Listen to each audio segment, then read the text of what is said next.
Hi friends, आज हम राजस्थान सरकार की एक नीति का नाम राजस्थान कृत्रिम बुद्धिमत्ता और मशीन लर्निंग नीति, जिसे एआई एमएल नीति 2026 कहते हैं। इसके बारे में काफी डिटेल से चर्चा करेंगे। आप हमारे साथ बने रहिए ताकि आपको इसके बारे में जानकारी प्राप्त हो सके। तो शुरुआत करते हैं आज का टॉपिक हमारा राजस्थान कृत्रिम बुद्धिमत्ता और मशीन लर्निंग नीति 2026। तो मुख्यमंत्री भजन लाल शर्मा की अध्यक्षता में इसे 7 जनवरी 2026 को आधिकारिक रूप से लॉन्च किया गया था और केंद्र सरकार के एआई इंडिया एआई मिशन है, उसी की तर्ज पर बनी ये नीति राजस्थान को एक प्रमुख तकनीकी और आईटी हब बनाने और विकसित राजस्थान @ 2047 इसके लक्ष्य को प्राप्त करने के लिए तैयार की गई है। आप इसे याद रखेंगे। जो हमारी ये नीति है एआई एमएल नीति 2026, इस नीति के मुख्य उद्देश्यों की बात करें तो इसका पहला मुख्य उद्देश्य आता है डिजिटल और पारदर्शी प्रशासन। तो सरकारी सेवाओं मतलब पब्लिक सर्विस डिलीवरी को तेज, पारदर्शी, नागरिक केंद्रित और जवाबदेह बनाना इसका पहला उद्देश्य है। दूसरा उद्देश्य आता है तकनीकी हब। तो राज्य में डीप टेक, उच्च मूल्य वाले रोजगार और वैश्विक तकनीकी निवेश को आकर्षित करना दूसरा उद्देश्य है। तीसरा उद्देश्य आता है नैतिक उपयोग। तो डेटा सुरक्षा, निष्पक्षता मतलब बायस रिडक्शन और निजता मतलब प्राइवेसी का सम्मान करते हुए एआई का नैतिक विकास सुनिश्चित करना इसका तीसरा उद्देश्य है। तो हमने इस नीति के तीन मुख्य उद्देश्य देखे। पहला डिजिटल और पारदर्शी प्रशासन, दूसरा तकनीकी हब और तीसरा नैतिक उपयोग।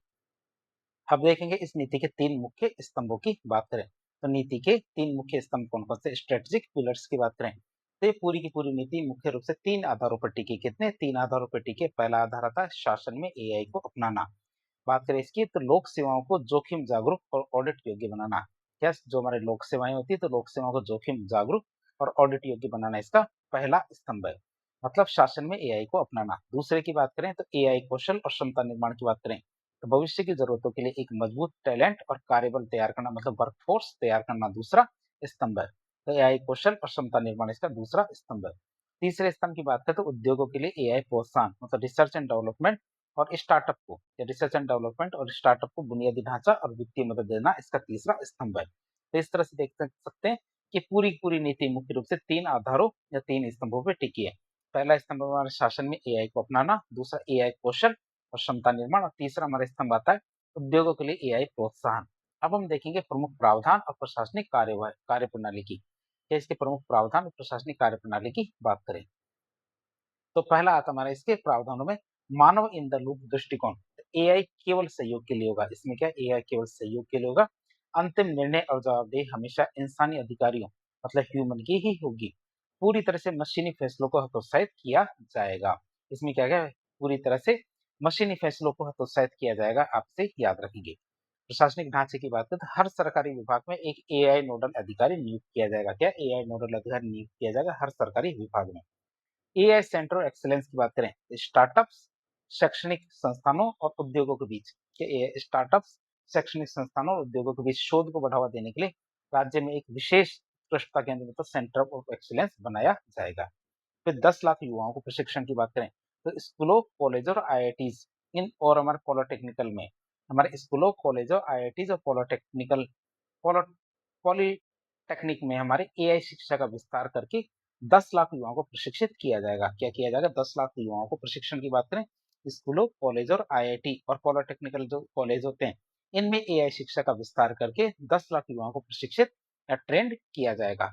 और इसके लिए आई स्टार्ट एलएमएस और एक समर्पित एआई पोर्टल का भी इस्तेमाल किया जाएगा। तो इसके लिए हमारे क्या आई स्टार्ट एलएमएस और एक समर्पित एआई पोर्टल का इस्तेमाल किया जाएगा। बात करें इंफ्रास्ट्रक्चर की तो आधुनिक क्लाउड सेवाएं, सुरक्षित डेटा स्टोरेज और टेस्टिंग प्लेटफॉर्म विकसित किए जाएंगे। कि हमारे आधुनिक क्लाउड सेवाएं, सुरक्षित डेटा स्टोरेज और हमारे टेस्टिंग प्लेटफॉर्म विकसित किए जाएंगे। फिर एआई स्टार्टअप्स के लिए विशेष वित्तीय अनुदान मतलब आई स्टार्ट राजस्थान के तहत हमारे क्या एआई स्टार्टअप्स के लिए विशेष वित्तीय अनुदान दिए जाएंगे। तो इस नीति का सबसे महत्वपूर्ण पहलू क्या है? स्टार्टअप्स को दी जाने वाली कस्टमाइज्ड आर्थिक मदद है। तो इस नीति का सबसे मजबूत पहलू क्या है? स्टार्टअप्स को दी जाने वाली जो हमारी कस्टमाइज्ड आर्थिक मदद है जिसे कई चरणों में बांटा गया है। तो इन चरणों की बात करें, पहले चरण की बात करते हैं। पहला चरण आता है शुरुआती चरण की सहायता, जिसे कहते हैं अर्ली स्टेज ग्रांट, जिसमें आता है हमारे निर्भरता मतलब आइडिया टू कॉन्सेप्ट। यदि किसी युवा के पास अनूठा एआई आइडिया है, यदि किसी युवा के पास अनूठा एआई आइडिया है तो उसे 1 साल तक 20,000 रुपये प्रति माह का निर्वाह भत्ता मिलेगा। कितना? 1 साल तक हर महीने 20,000 रुपये मिलेगा निर्वाह भत्ते के रूप में। महिलाओं, दिव्यांग और SC ST के लिए 25,000 रुपये प्रति माह होगा। जिसे कहते हैं आइडिया टू कॉन्सेप्ट, मतलब इस शुरुआती चरण की सहायता है। फिर उत्पाद विकास अनुदान की बात करें, MVP, तो एआई टूल के शुरुआती तो बीटा वर्जन बनाने के लिए 5 लाख तक की एक मुश्त मदद की जाएगी। एआई टूल की शुरुआती मतलब बीटा वर्जन बनाने के लिए हमारे क्या 5 लाख की एक मुश्त मदद की जाएगी। तो ये तो पहले चरण की बात होती है। दूसरे चरण में आता है हमारे क्या विस्तार और मार्केटिंग की, मतलब स्केलिंग और मार्केटिंग की बात करें। इसमें मार्केटिंग सहायता में क्या किया जाएगा, तो प्रोडक्ट लॉन्च, प्रदर्शनियों में जाने और मार्केटिंग, डिजिटल मार्केटिंग के लिए कि हमारे प्रोडक्ट लॉन्च, प्रदर्शनियों में जाने और डिजिटल मार्केटिंग के लिए 5 लाख तक अनुदान दिया जाएगा। क्या 5 लाख तक अनुदान दिया जाएगा। फिर स्केल अप फंड की बात करें, जिसे सीड फंडिंग कहते हैं। यदि प्रोडक्ट बाजार में आ चुका है, ग्राहक भी मिल गए हैं, तो व्यवसाय को बड़ा करने के लिए तो हमारे क्या यदि प्रोडक्ट बाजार में आ चुका है, ग्राहक भी मिल चुके हैं, तो हमारे व्यवसाय को बड़ा करने के लिए 25 लाख से 1 करोड़ तक की फंडिंग दी जाएगी। कितनी? 25 लाख से 1 करोड़ तक की फंडिंग दी जाएगी इसके अंतर्गत। फिर बात करें तीसरे चरण की, तीसरा चरण क्या करता है, हमारे एआई विशिष्ट विशेष प्रोत्साहन की बात करें, जिसे टॉप अप ग्रांट्स भी कहते हैं। तो एआई विशिष्ट विशेष प्रोत्साहन की बात करें, जिसे टॉप अप ग्रांट्स कहते हैं। तो सामान्य स्टार्टअप से अलग एआई कंपनियों को राजस्थान निवेश प्रोत्साहन नीति, जिसे रिप्स योजना कहते हैं, इसके तहत विशेष लाभ दिए जाएंगे। जैसे डेटासेट एक्सेस सब्सिडी, या डेटासेट एक्सेस सब्सिडी की बात करें, तो एआई मॉडल को ट्रेन करने के लिए खरीदे गए, या एआई मॉडल को ट्रेन करने के लिए खरीदे गए जो हमारे महंगे डेटा सेट है, इनके खर्चे का 50%, और वो भी कितने, अधिकतम 2 लाख तक सरकार वापस मतलब रिएम्बर्स कर देगी। फिर क्लाउड कंप्यूटिंग क्रेडिट की बात करें, किसकी? क्लाउड कंप्यूटिंग क्रेडिट की बात करें, तो भारी एआई चलाने के लिए जरूरी महंगे जो सर्वर्स होते हैं, जैसे जीपीयू, एडब्ल्यूएस, गूगल क्लाउड, इनके किराए के लिए 5 लाख तक की सब्सिडी मिल जाएगी। तो इसे हम कहते हैं क्लाउड कंप्यूटिंग क्रेडिट। फिर आता है पेटेंट फाइलिंग। पेटेंट फाइलिंग की बात करें, तकनीक का पेटेंट कराने पर, ये जो तकनीक है उसका पेटेंट कराने पर घरेलू स्तर पर 2 लाख और अंतर्राष्ट्रीय पेटेंट के लिए 5 लाख तक की मदद की जाएगी। तो ये हमारे क्या सरकार के द्वारा जो मदद है उसकी बात करें, तो एआई विशिष्ट विशेष प्रोत्साहन की बात करें। चौथे चरण में आएगा हमारे महिला उद्यमियों के लिए विशेष लाभ।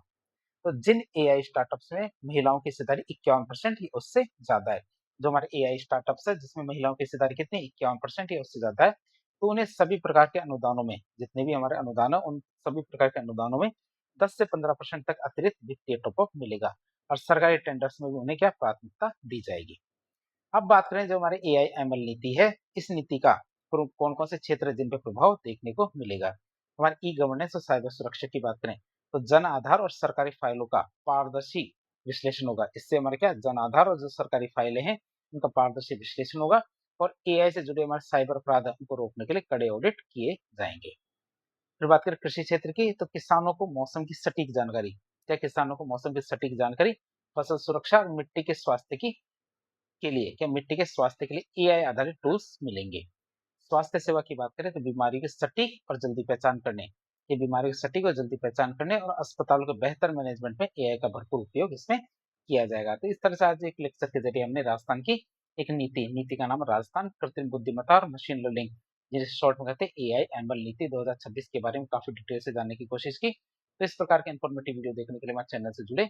वीडियो यदि पसंद आता है तो वीडियो को लाइक करें, चैनल को सब्सक्राइब करें, अपने दोस्तों के साथ शेयर करें। धन्यवाद।